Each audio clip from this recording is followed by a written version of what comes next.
Hey everyone, welcome back. So in this video, we shall continue to explore the concept of expectations involving multiple variables. Specifically, we shall look at the concept of covariance and correlation. So if x and y are two random variables and the mean of x is mu x, mean of y is mu y, then the covariance of x and y is this expectation of x minus its mean times y minus its mean. And if you open out this expression, you can show that covariance is equal to of xy is expectation of xy minus mean of x times mean of y. So many times the second formula is fairly useful. This is what I usually end up using in my in computations.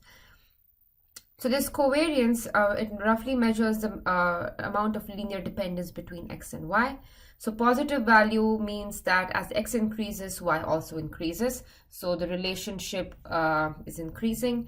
And negative value indicates that if x increases, the other variable decreases, right? So it's difficult to employ covariance as an absolute measure of linear dependence because its value depends on the scale of the measurement, right? So just because covariance between two variables is larger doesn't necessarily mean that they have a stronger linear relationship. It could be just that one of the variables has a larger scale, right? So for what I mean is this. So if you have covariance between x and y, right?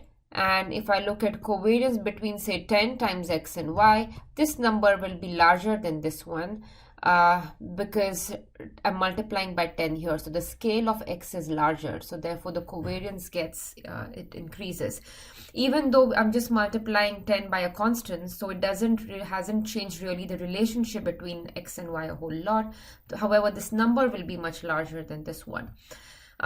So to get around this, there is this concept of correlation. I'm sure most of you have heard of this concept. It's typically denoted by this notation called as rho. So the correlation between x and y, denoted as rho, or even in this way, is basically the covariance divided by the standard deviations. And now you can show that this correlation lies between -1 and +1. And so now if the absolute value of correlation, so if correlation between, sorry, not covariance, if correlations between variable xy is 0.2 versus correlation between wz is say 0.8, then we can say that these two variables have a stronger linear relationship than these two variables, right? So again, the interpretation is similar. Positive value means an increasing relation and negative value means the two variables have a decreasing or inverse relation. And the correlation is not affected by scale. So for example, you can show that correlation between ax plus b and cy plus d is the same as correlation between xy. So you cannot, like in the covariance, you can multiply your variables by a constant and artificially inflate the values. It doesn't work for the correlation. So even if I blow up x and y, right, by multiplying them with large numbers, the correlation remains unchanged, right? So this, you'll see this problem, I think it's in the part of your homework. So you'll be working with this result in your homework, but this is an important property of correlation, and do try to see if you can prove this particular property here, right, that this correlation remains unaffected by linear transformation. And then this theorem, you can find it in the textbook. So what does this say? This says that I have a bunch of variables y1 through yn and x1 through xm, and mean of yi is mu I and mean of xj is gamma j, right? So means of these y's is denoted by mu's and means of x's are denoted by gammas. u1 is a linear combination of the y's, u2 is a linear combination of xi's, and of course a's and b's are constants, right? The mean of u1 is just, So what this is saying is expected value of u1. u1 is basically sum of not b, u is sum of ai times yi. This is basically sum of ai times expectation of yi, which is just ai times mu I. That is what the first result is saying. So the first result is saying that you can take this expectation inside, right? So sum of u1 is basically the sum of linear combinations of the means of the yi's. That's the mu i's.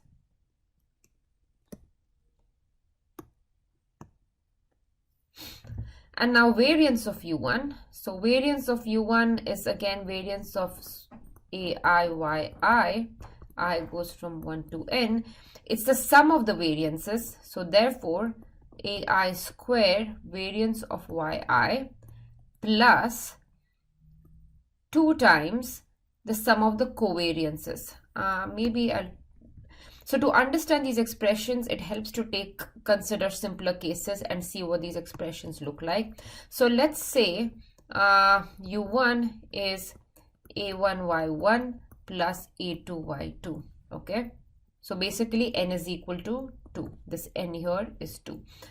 So this is going to be a1 square variance of y1 plus a2 square variance of y2. Okay, that's this part, plus 2 times.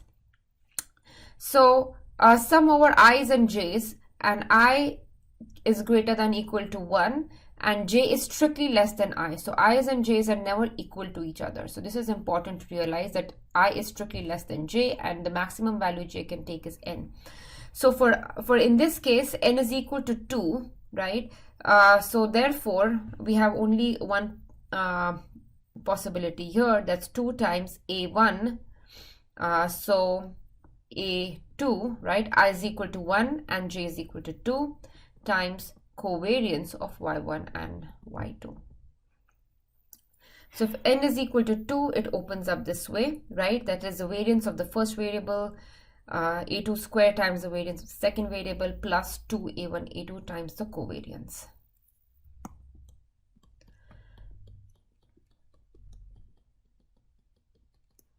And then it might be worth your time to go and to expand this for n is equal to 3, right? So now u1 is, so I want to write, so if u1 is a1 y1 plus a2 y2 plus a3 y3. So this is basically going to be ai square variance of yi. I goes from 1 to 3. The first part is easy. So let's see what does the second part have. So 2 times, so all of these pairs I and j, right? So the smallest value this can take is 1 and the largest value it can take is 3. So 1 and 3. So I'm looking at all I and j's, all pairs of numbers between these. So we'll have 1 and 2, right? So I is equal to 1 and j is equal to 2, I is equal to 1 and j is equal to 3, and I is equal to 2 then, and j is equal to 3. These are the 3 pairs that you'll have. Remember, I is strictly less than j, so the 2 pairs cannot be equal, and also j has to be greater than I. So these are the 3 pairs, okay? So the tricky part here is making sure that you get the pairs right. So 1, 2, 1, 3, and 2, 3. So this is basically a1, a2, covariance between y1 and y2, plus a2 or a1, a3, covariance between y1, y3, plus a2, a3, covariance between y2 and y3. So usually when you write out, open up these linear combinations, you fix the first variable I to be 1, and then you increase j from 2 to n, then you increase I to be 2, right? And then you vary, right? So I will be 1 and j will be from 2 to n, so you'll have all of these pairs. Then I will be 2, j will be from 3 to n, right? All of these pairs. I is equal to 3, j from 4 to n, and so on and so forth. So this is about opening out the variance term. So it's a good idea to practice solving some problems where you have to open these variance covariance terms.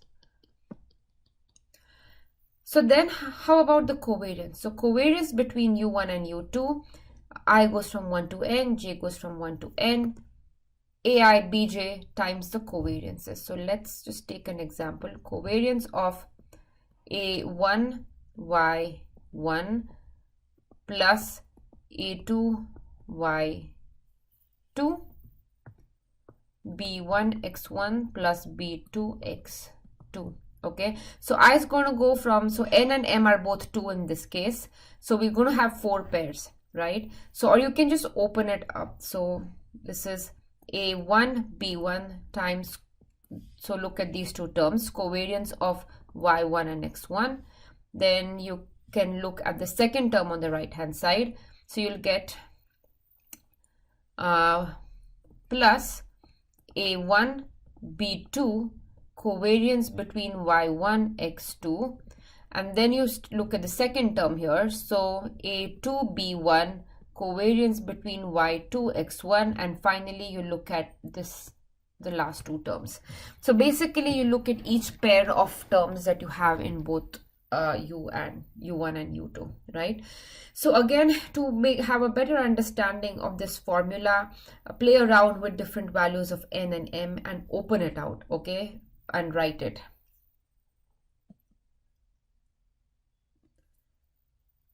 So the proof of this theorem, you can find it in the textbook on page 272. It's fairly straightforward, so I'm not going to discuss it in detail, but do make sure that you read the proof. I'm going to assume that you are familiar with the proof techniques. So that is all for this video. I will see you in the next one. Bye.